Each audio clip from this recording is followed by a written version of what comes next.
कृष्ण की वाणी। बच्चे, मैं तुम्हारे लिए खड़ा हूँ। तुम्हें क्या लगता है कि मैं खड़ा नहीं तुम्हारे लिए? मैं तुम्हारे लिए ही खड़ा हूँ। तुम जिस चीज़ों का सामना कर रहे हो ना, अब वहाँ तुम अकेले नहीं हो। मैं हूँ तुम्हारे साथ। मैं खड़ा हूँ तुम्हारे साथ, तुम्हारी परछाई बनकर। अब तुम सिर्फ इस युद्ध में उतरे हो ना, इस मैदान में उतरे हो ना, तो तुम्हारा सारथी बनकर मैं तुम्हें संभालूंगा। मैं तुम्हारा साथ दूंगा मेरे बच्चे। तुम बिल्कुल चिंता मत करो। और सुनो, अगर तुम्हारी अनुपस्थिति में ना कोई भी अगर कैसा भी काम कर रहा है ना, तो तुम्हें उससे मतलब नहीं होना चाहिए। बस काम वहीं पर संभालो जहाँ तुम्हारा दायित्व है, जहाँ तुम्हें जवाब देना है ना, जहाँ तुम्हारी जवाबदेही है ना, बस वहीं पर अपने काम को संभालो। और बाकी सब चीज़ों में मत पड़ो कि कोई क्या कर रहा है, कोई क्या नहीं कर रहा, मत करो। लेकिन जहाँ तुम्हारी जवाबदेही है और वहाँ तुम्हारी अनुपस्थिति है ना, और तुम्हें वहाँ पर संभालना है, तो कहीं ना कहीं कैसे ना कैसे उसे संभालने की कोशिश करो। तरीके बहुत है संभालने के कि तुम एक स्थान से दूसरे स्थान पर चीज़ों को संभाल भी सकते हो। जानते हो ना कैसे? तो उसे भी समझाने की कोशिश करो। और अगर बार बार समझाने पर भी वो नहीं समझ रहा ना, बार बार चोरी करना नहीं छोड़ रहा, चीज़ें गलत करने से नहीं बच रहा ना, तो फिर उसको ना दंड तो ज़रूर मिलेगा। वो दंड से बच नहीं सकता। तो तुम ना ऐसे बुरे लोगों से दूर रहा करो, और कुछ नहीं है। और बुरे लोगों की संगति में ना रहने पर भी ना बहुत सारी चीज़ें तुम्हें गलत प्रभावित करती हैं।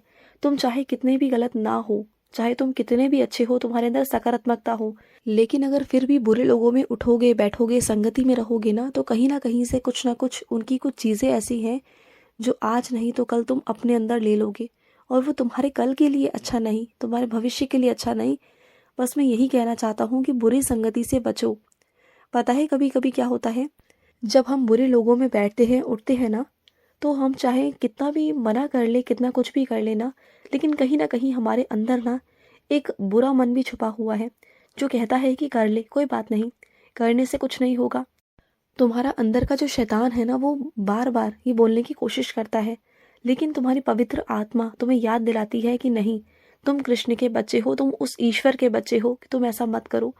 और फिर ना जो चीज़ तुम पर ज़्यादा हावी होती है ना, उस वक्त तुम वो कर देते हो। इसलिए मैं तुम्हें बुरी संगति से दूर रखना चाहता हूँ।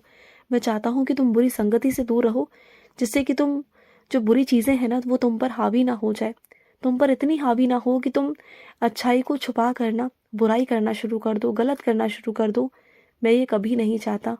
देखो, मुझे बहुत खुशी होगी कि अगर तुम कभी किसी की लाठी का सहारा बनोगे ना, तो मुझे बहुत खुशी होगी मेरे बच्चे। और तुम्हारे घर परिवार में बहुत सारे कुछ ऐसे लोग हैं जो तुमसे जुड़े हुए हैं। मैं सबकी बात नहीं कर रहा, जो तुमसे जुड़े हुए हैं, जो तुमसे बहुत प्यार करते हैं, जिनसे तुम भी बहुत प्यार करते हो कहीं ना कहीं। लेकिन तुम ना बस थोड़े से उखड़े हुए हो उनसे, थोड़े से नाराज़ हो उनसे। लेकिन ऐसी बात नहीं ना, जब उन्हें तुम्हारी ज़रूरत है ना, जब उनकी लाठी तुम्हें बनना है ना, तो बनो ना। देखो, नाराज़गी भूल जाओ। अगर उनसे नाराज़ हो ना तो माफ़ कर दो, भूल जाओ। अपने ही हैं तुम्हारे, वो तुम्हारे अपने ही हैं। जो उन्होंने एक वक्त पहले तुम्हारे लिए सोचा था, वो गलत नहीं सोचा था। उस वक्त भी वो सही थे अपनी तरफ से, क्योंकि वो तुम्हारा भला ही चाह रहे थे ना। तुम अपनी जगह सही थे। लेकिन क्या है ना मेरे बच्चे, वो है तो इंसान ना। गलती हो गई उनसे, माफ़ कर दो अब। कब तक उन्हें परेशान रखोगे, कब तक?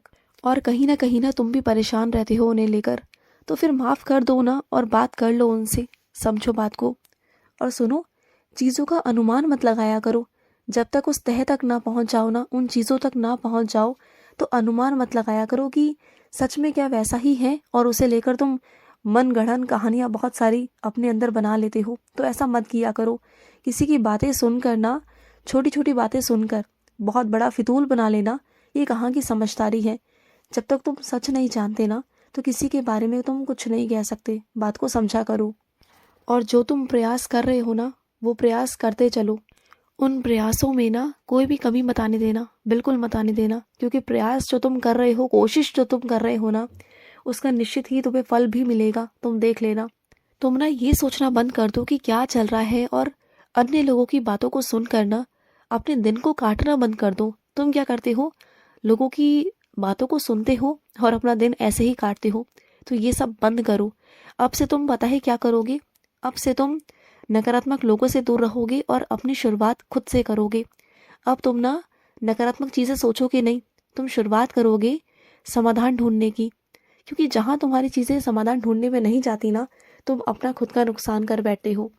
तुम ना अपने आप को वक्त दो, अपने आप को अच्छा सा करना सीखो, अपने लिए अच्छा करना सीखो, समाधान ढूंढो, देखो चीज़ें कैसे होंगी, चीज़ें कैसे अपने आप होंगी, रास्ते कैसे अपने आप बनेंगे ना, तुम खुद सोच नहीं पाओगे, तुम देख लेना। हाँ, मानता हूँ कि कुछ लोग तुमसे बहुत ईर्ष्या करते हैं और तुम्हारे अंदर भी कहीं ना कहीं वो ईर्ष्या उत्पन्न हो जाती है, चाहते ना चाहते। तो ईर्ष्या करो, लेकिन कुछ चीज़ों को देखकर, जैसे कि अपने ऊपर वालों से भी तुम ईर्ष्या करते हो, अपने नीचे वालों से भी तुम ईर्ष्या करते हो, तो ईर्ष्या करो लेकिन अच्छी चीज़ों में करो ना, अच्छे व्यक्तियों के साथ करो। क्यों तुम ऐसे इंसानों के साथ करते हो जो जो तुमसे कमज़ोर है? करनी है ईर्ष्या तो किसी अच्छे इंसान से करो ना, कि हाँ उस इंसान के अंदर ये गुण हैं और मेरे अंदर ये गुण नहीं, और मुझे भी ये गुण लाने हैं। बुरी चीज़ों की तरफ क्यों ईर्ष्या कर रहे हो? अच्छी चीज़ों में ईर्ष्या करो ना, फिर मुझे भी लगे कि हाँ, कि तुम एक अच्छी चीज़ों में जा रहे हो, सही चीज़ों में जा रहे हो, तो वैसे ही करो ना। और सुनो, कई लोग ऐसे हैं जो अपने अतीत को लेकर ना अपना वर्तमान खराब कर रहे हैं, लेकिन तुम वैसा मत करना।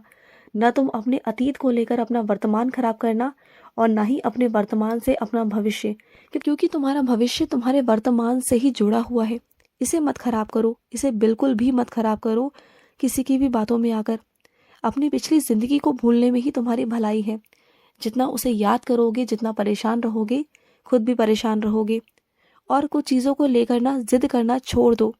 कुछ चीज़ों में अभी देरी नहीं हुई है, चाहो तो तुम बदल सकते हो, प्रयास कर सकते हो। और कुछ रिश्ते ऐसे हैं जो बिखरे हुए हैं, जहाँ बहुत सारी गलतफहमियाँ भी हैं, मुझे मालूम है, तुम उन्हें भी सुधार सकते हो। देखो, अभी ज़्यादा देर नहीं हुई है, तुम चाहो तो बहुत कुछ सुलझा भी सकते हो। हाँ, गलतियाँ तुम्हारे परिवार की भी कई थी, कई लोगों की भी थी, लेकिन अब उन बातों को सोच सोच कर बोलने का, करने का क्या फ़ायदा? अब है समझाने का फ़ायदा, सुलझाने का फ़ायदा, गलतफहमियों को दूर करने का रास्ता। तो वो ढूंढो ना, उन चीज़ों को दूर करो। और यही वो सही मौका है कि तुम अपने परिवार की गलतफहमियों को दूर कर सको, चीज़ों को सुधार सको। जो रिश्ते बिखरे हुए हैं ना, उसे तुम सुधार सको, यही मौका है, और ये मौका मैं तुम्हें दे रहा हूँ। बातों को समझो। और सुनो, किसी और की बुद्धि ना पलटने के लिए तुम मुझसे प्रार्थना कर रहे थे कि कृष्ण उसकी बुद्धि पलट जाए।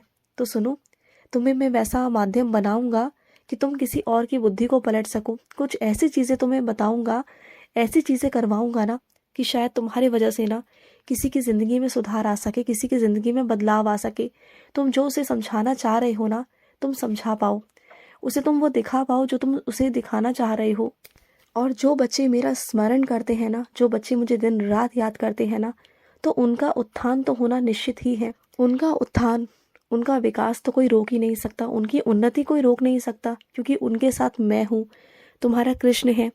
और तुम्हारा कोई बुरा चाह कर भी ना चाह नहीं पाएगा, कोई तुम्हारा बुरा करके भी ना कर नहीं पाएगा, क्योंकि मैं करने नहीं दूंगा, क्योंकि मैं खड़ा हूँ तुम्हारा रक्षा कवच बनकर। और सुनो, जहाँ से तुम्हारा धन का स्रोत है ना, उसे अपनी कमज़ोरी नहीं, वहाँ से अपनी ताकत बनाओ। और इतना करो ना कि तुम कभी कमज़ोर ना पड़ो।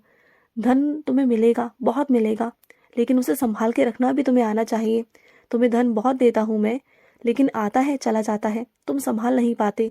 तुम्हारे पास ना पैसा टिकता नहीं है। पैसों को टिकाने के लिए ना तुम मेरा आशीर्वाद लिया करो, मेरे चरणों में रखा करो, उसके बाद में ही उपयोग किया करो। और दूसरा, जो एकादशी आएगी ना मेरे बच्चे, इस एकादशी का व्रत रखना, और जो तुम्हारी मनोकामना हो, जो तुम्हारी इच्छा हो, वो मांग लेना। वो तुम्हारी मनोकामना जल्द से जल्द पूरी हो जाएगी, तुम देख लेना। तुम्हारी मनोकामना मैं पूरी करूँगा। खुश रहो। आज का कृष्ण संदेश समाप्त हुआ। जय श्री कृष्ण।